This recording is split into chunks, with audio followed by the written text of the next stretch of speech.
A continuación, Ciudadanía, Democracia y Desarrollo.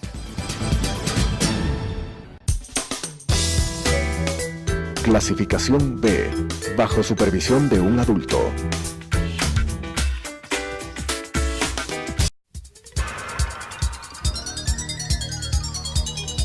Las opiniones vertidas en este espacio por la producción y dirección del programa son de exclusiva responsabilidad de sus autores y de quienes intervienen en ellos.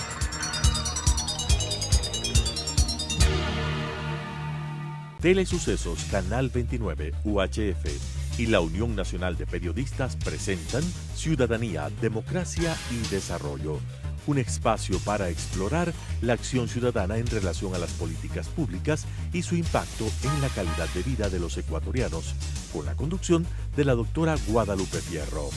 Ciudadanía, Democracia y Desarrollo.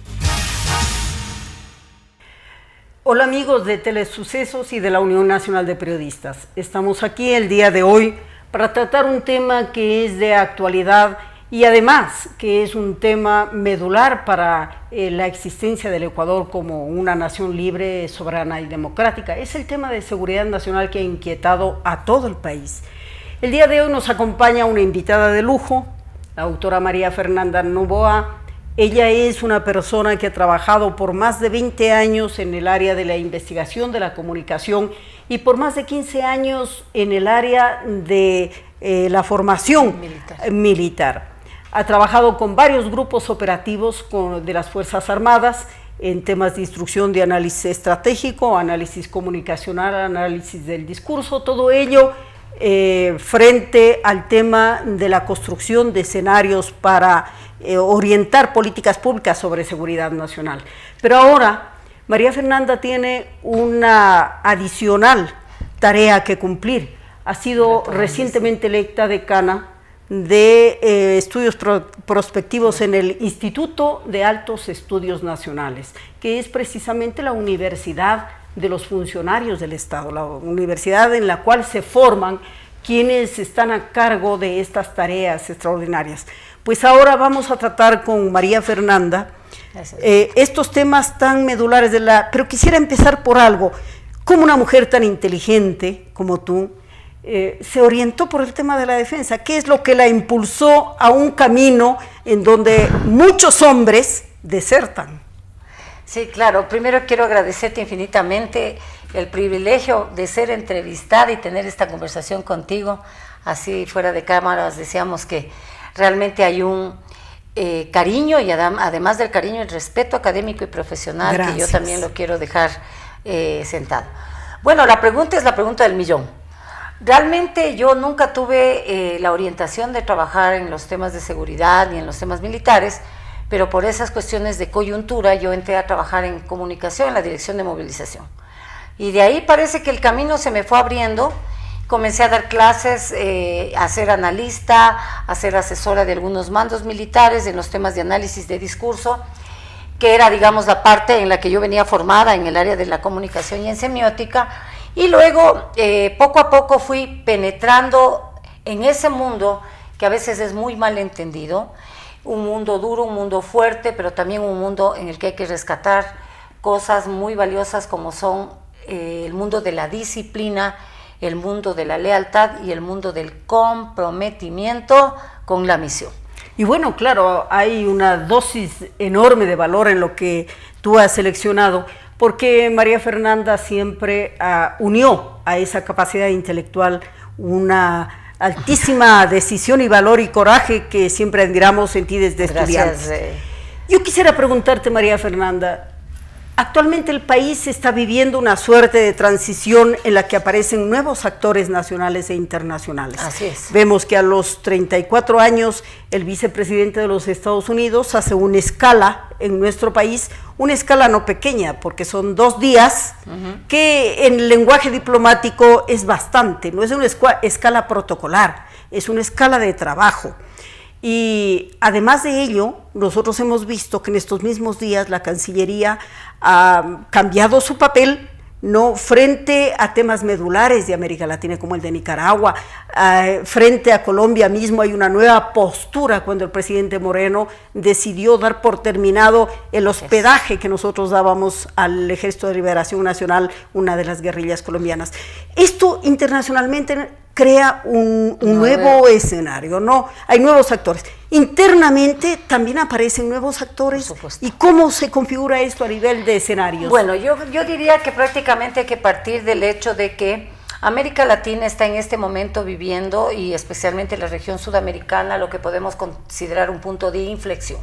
Un punto de inflexión que está transversalizado no solamente por un tema de crisis económica, de crisis de gobernabilidad, lo que muchos autores, analistas los llaman la rederechización de la gobernabilidad, que en su momento estuvo posicionada con el denominado socialismo del siglo XXI. Un nuevo polo ideológico. Exacto, que orienta. Es decir, que hay una movida del péndulo político, pero además de eso yo creo que sí es importante porque hay un resurgimiento, y en esto sí creo que es importante destacar, de una presencia ciudadana y de una involucramiento de la gente sobre los temas de política pública en diferentes sectores que antes la gente los tomaba como, digamos, de una manera cotidiana, o les soltaba las riendas para que el Estado se haga cargo de todo. Entonces yo creo que frente a la crisis también hay que ver la mirada estratégica de que esa crisis convierte también un crecimiento, una madurez intelectual, una madurez pragmática y una madurez en el hacer de la política y de la relación política entre los actores. Ahora, respecto de este cambio en cuanto a relaciones exteriores, en cuanto a la venida de segundo a bordo de Estados Unidos, en cuanto a la política militar, bueno, son muchas cosas y muchas variables que se tejen de manera conjunta, es decir, es un entramado de factores que hay que, en mi criterio, tener mucha sutileza y mucha prudencia para hacer las lecturas correspondientes. El tema del desate de los problemas en frontera norte, digamos, que fueron de dominio público desde el mes de febrero, esto generó, que me parece muy importante, una mirada y como un sacudón o un remesón, no solamente a cómo se está pensando la defensa, cómo se está pensando la seguridad y la maniobra sobre los temas militares, pero también la relación entre el conductor político y el conductor político estratégico, es decir, entre el Ministerio de Defensa y el Comando Conjunto en su momento, y también entre las fuerzas policiales y el Ministerio del Interior, que ahora vuelve a llamarse Ministerio de Gobierno. Es decir, y esas denominaciones no son tampoco gratuitas, ¿no? Es decir, hay un enfoque para retomar. Pero yo creo que de todas maneras, esto en mi criterio da buenas señales en el sentido de que se están cambiando ciertas dinámicas y ciertas lógicas que al parecer se habían mantenido cerradas en cuanto a cómo hacer la relación con las fuerzas militares del rol, las misiones de las fuerzas militares del rol, las misiones de la policía y además las misiones y el rol del resto de actores dentro del sector público. No nos olvidemos que el sector de recursos estratégicos, el sector económico, el sector cultural, el sector social, también como una especie de efecto mariposa, se ven contaminados por estas nuevas dinámicas que para mí son desafiantes en tanto la capacidad de hacer una lectura que no sea lineal, una lectura que trate de ir al fondo de las cosas. Y aquí hay una cosa que tú acabas de señalar que es extraordinariamente importante, que la presencia de la población, de la sociedad civil, como se dice ahora, es un actor no secundario, sino ya un actor que tiene una presencia importante. Aquí hay que recordar lo que decía el general Eisenhower, el comandante de las fuerzas aliadas en la Segunda Guerra Mundial y después presidente de Estados Unidos. La guerra es demasiado importante para dejarla solamente a los militares. Así es. No, y en este caso cabe lo que tú acabas de señalar, de que estas nuevas visiones, estas nuevas perspectivas de la seguridad involucran también a la sociedad civil, ya no es el concepto clásico militarista. Por supuesto, ¿no? Y qué bueno que no sea así, eso nos está dando a nosotros además ciertas luces de que no solamente es la mirada de la sociedad civil hacia los componentes o los aparatos de fuerza, sino la mirada que han hecho los aparatos de fuerza sobre sí mismos, es decir, esa mirada metacognitiva de cuál es su rol y cuál es su función en un siglo donde tenemos alrededor escenarios cambiantes, azarosos, factores emergentes, factores de sorpresa, de sospecha, que no podemos tener un control. Por ejemplo, el tema de las amenazas híbridas y la configuración, digamos, de estas nuevas formas de violencia en la zona de Mataje, que es la que ha desatado todo lo que está ocurriendo en la frontera, también sacude a las mismas fuerzas militares, porque les pone ante desafíos que quizás en esa situación un poco más tradicional, lo que algún colega decía, en dependence, en esta forma más tradicional, más histórica de pensarse desde el imaginario del CENEPA, desde el imaginario de Panupali, desde la seguridades militares, que es forma, o sea, más allá de criticar, es forma, es una parte de su imaginario. Tienen que sacudirse frente a los desafíos y a los escenarios, sea de carácter de crisis humanitaria, sea de carácter de misiones de paz. Es decir, los militares también y los policías en su misión tienen ya una mirada mucho más amplia. La vida les exige tener una mirada multidimensional y multipropósito para poder enfrentar escenarios que son absolutamente complejos, asimétricos y que requieren de acciones concretas y contundentes. Es decir, que necesitaremos un tipo diferente de militar, y ahí la tarea tan importante que ustedes van a desarrollar en el IAEN, porque este militar tiene que considerar que la seguridad es un conjunto de factores que van desde lo económico hasta el manejo de derechos humanos. Por supuesto, de hecho ahora ya hay los manuales de derecho operacional y hay una serie de manuales para el manejo de las operaciones, tanto de las militares como de la policía.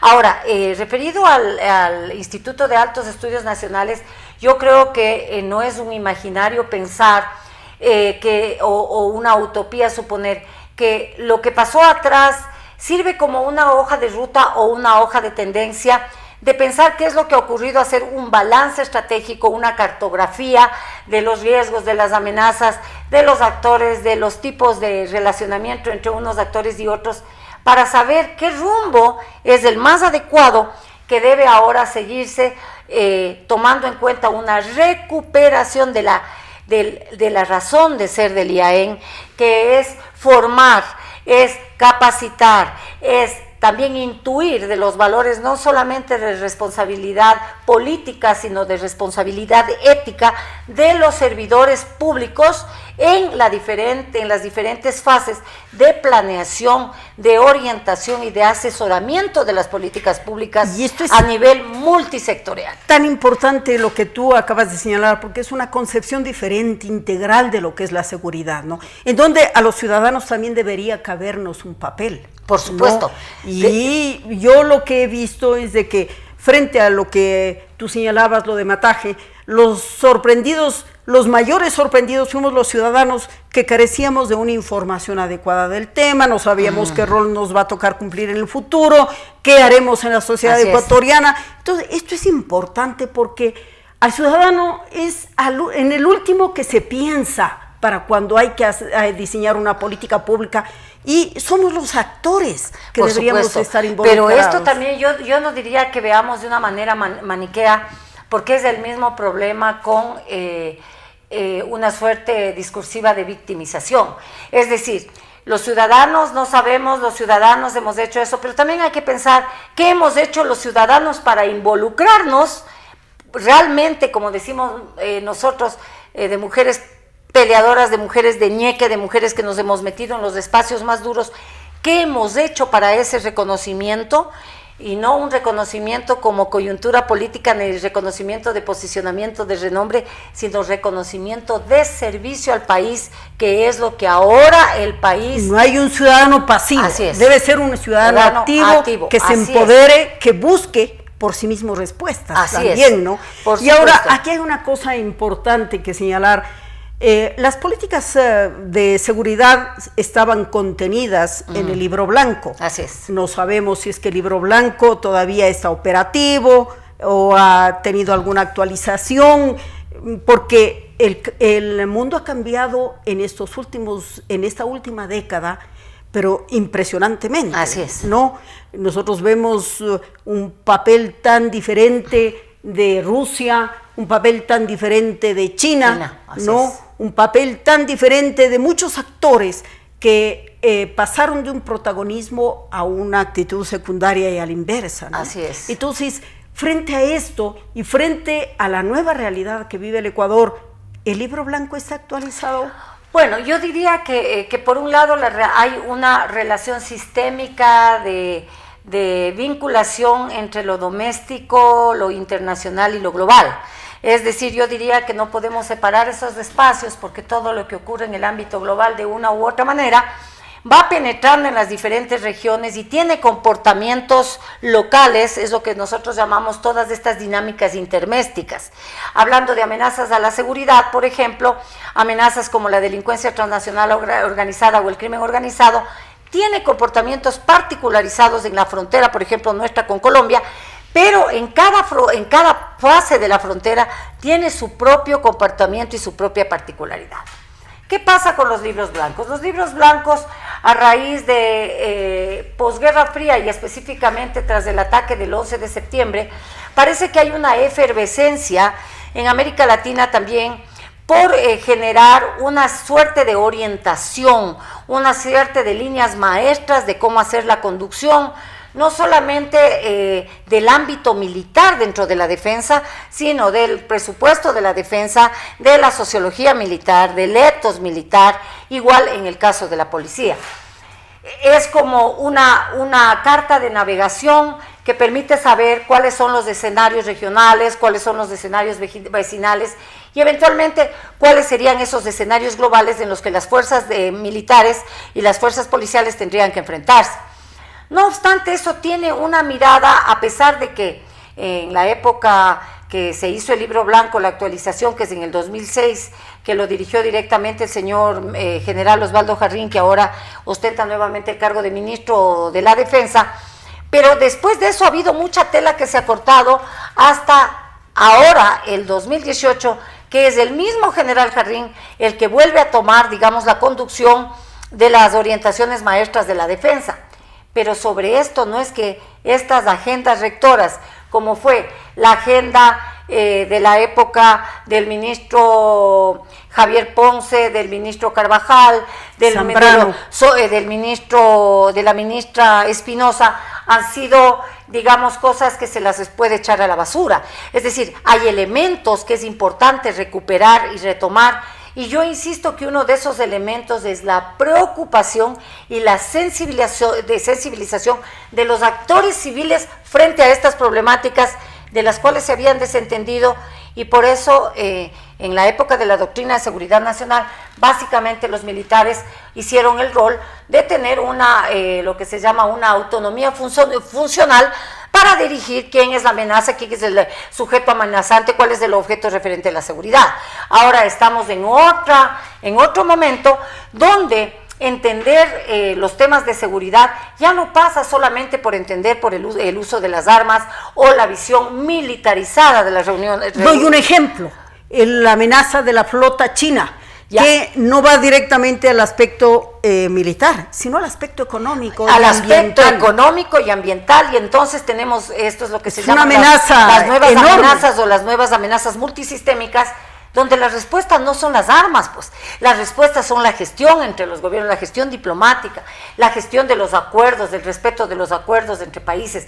Es decir, que uno se va dando cuenta que ante estas amenazas que tienen diferentes rostros, y lo que es más difícil en las amenazas híbridas, no se sabe uno cómo se van a comportar. Uno podría tener una línea tendencial del comportamiento, pero no sabes exactamente cómo se van a comportar. Pero sí hay que tener una mirada prospectiva de anticipación de los potenciales elementos que yo en el presente tengo que ir construyendo para que el futuro se comporte como yo quiero. Es decir, es inteligente anticipar y no vestirnos, sin alusión personal, como hombres de la casaca roja para simplemente apagar el incendio o apagar las coyunturas. Entonces, la mirada prospectiva y la mirada estratégica, que es la que estamos nosotros empeñados en el centro de prospectiva, es de recuperar esta mirada de anticipación, porque el que se anticipa, el que puede diseñar, el que puede hacer mapeos de riesgos, de factores de amenaza, también de oportunidades para el desarrollo del Estado, es el que tiene la posibilidad de salir exitoso en tanto cuanto el cumplimiento de los objetivos estratégicos de desarrollo del Estado, y no solo en el ambiente de la seguridad, sino en todos los sectores. Y hay ejemplos que deberíamos tomar. Por ejemplo, un ejemplo que a todo el mundo creo que le sirve es el de China. Por supuesto.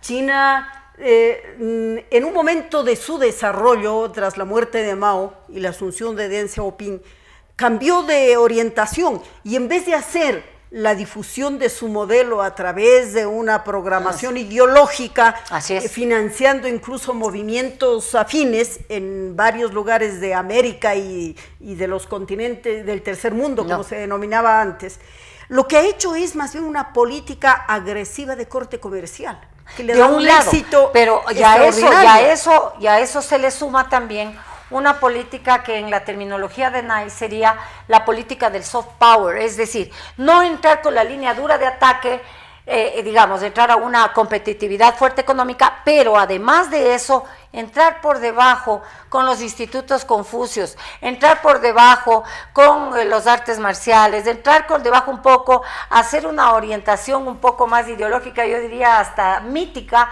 de lo que es la cultura china para buscar adhesión a.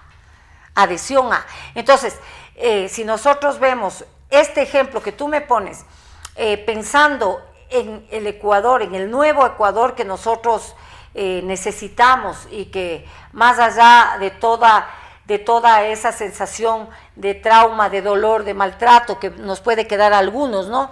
Yo no me quiero referir a temas políticos puntuales, sino de manera muy general.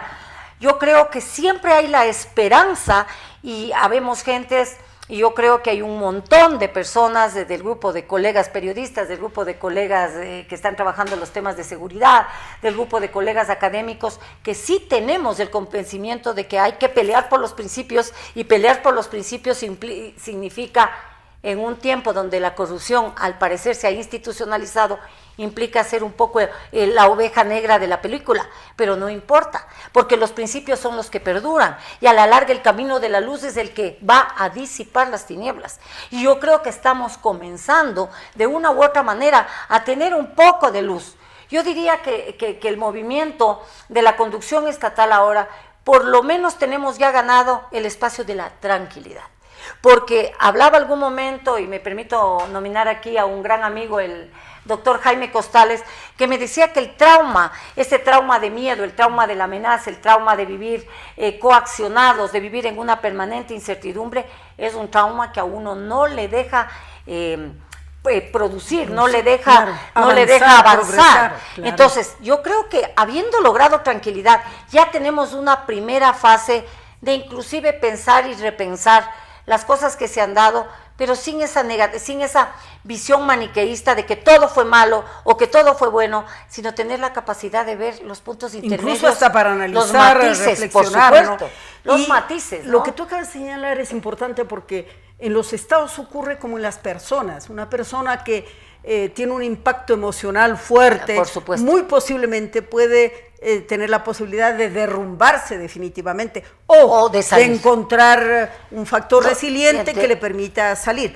Y aquí hay una cosa importante que señalar: superar un régimen, un espacio como el que hemos vivido, exige de esta capacidad de recuperación del pueblo, ¿no? Es decir, que todos podamos entender que la historia no terminó ahí, que todavía el futuro está por delante. Así es, y yo siempre tengo un mensaje esperanzador, porque yo digo que todo lo que uno ha pasado a nivel académico, a nivel personal, a nivel profesional, todo lo que uno ha pasado siempre tiene que quedar como un aprendizaje. Es decir, que de esto, ¿qué situación he aprendido? Pero el aprendizaje no es individual, pues el aprendizaje es individual, colectivo, inscrito en una orientación en la que todos tenemos que sumar esfuerzos dentro de nuestros, digamos, espacios, ¿no? En el espacio académico, como es el que tengo ahora yo la responsabilidad representando al señor rector, al doctor Fernando López y todas las nuevas autoridades del IAEN, todos los nuevos cuadros. Pero también hay otros espacios, el espacio de Flaxo, el espacio de la Universidad Católica, el espacio de la Universidad San Francisco, es decir, espacios académicos, espacios de investigación, pero también los espacios gremiales, también los espacios de mujeres, es decir, como un abanico de colores que implica sumar esfuerzos para ir hacia un objetivo estratégico que tenga como norte el bien del país y sobre todo algo que para mí es fundamental, es el compromiso ético y la responsabilidad moral que en cada acto que uno hace tiene que uno responsabilizarse. No estar esperando, yo no me responsabilizo. Si uno comienza a pensar en la autorresponsabilidad y sumamos autorresponsabilidades, va a llegar a un punto en el que el país realmente sea autorresponsable de lo que es, ¿no? Ahí hay una cosa que vale la pena rescatar, ya lo decía John Kennedy, ¿no? No hay que preguntar qué puede el país hacer por uno, sino qué puede hacer uno por el país. Y aquí hay una cosa importante con la que vamos a terminar. El ámbito académico en el que se desenvuelve María Fernanda, docente y investigadora por más de 20 años de temas tan espinosos como los de la seguridad nacional, no, empiezan a tener una actitud diferente, la presencia mismo de una mujer que abre camino, que abre una brecha en ese mundo tan difícil, ya es de por sí significativa.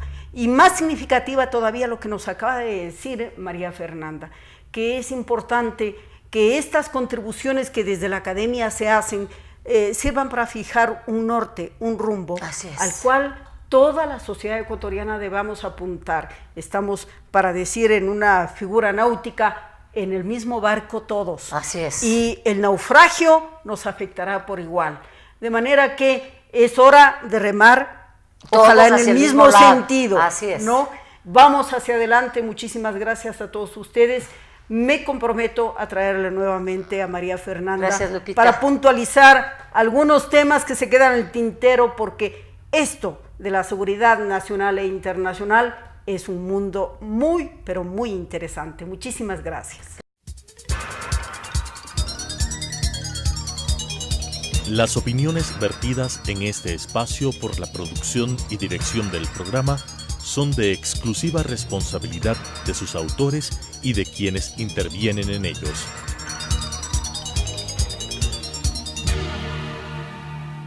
Telesucesos Canal 29 UHF y la Unión Nacional de Periodistas presentaron Ciudadanía, Democracia y Desarrollo, un espacio para explorar la acción ciudadana en relación a las políticas públicas y su impacto en la calidad de vida de los ecuatorianos, con la conducción de la doctora Guadalupe Fierro. Ciudadanía, Democracia y Desarrollo.